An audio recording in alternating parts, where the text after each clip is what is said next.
তিতাসে বিশ্ব ডায়াবেটিস দিবস উপলক্ষে বিনামূল্যে ডায়াবেটিস পরীক্ষা, আলোচনা সভা ও র্যালি।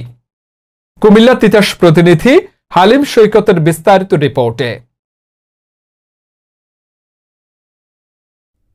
কুমিল্লার তিতাসে বিশ্ব ডায়াবেটিস দিবস উপলক্ষে তিতাস ডায়াবেটিক সমিতি কর্তৃক বিনামূল্যে ডায়াবেটিস পরীক্ষা, আলোচনা সভা ও র্যালির আয়োজন করা হয়েছে। বৃহস্পতিবার সকালে উপজেলার তিতাস ডায়াবেটিক হাসপাতালে অনুষ্ঠিত কর্মসূচিতে প্রধান অতিথি ছিলেন উপজেলা সহকারী কমিশনার ভূমি মিলন চাকমা।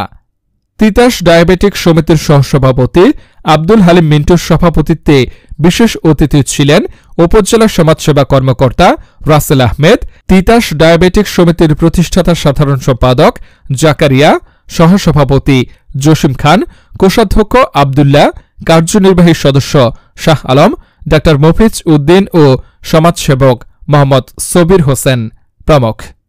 হালিম সৈকত, বাংলা 52, কুমিল্লা।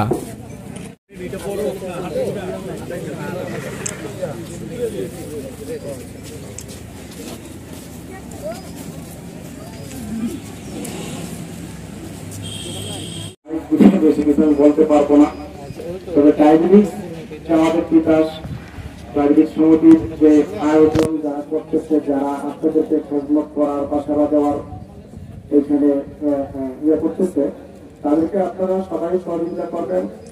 বা আমিও আজকে আল্লাহর রহমতে আপনাদের দোয়ায় আপনাদেরকে যাতে সহযোগিতা করতে পারি বা সেবামূলক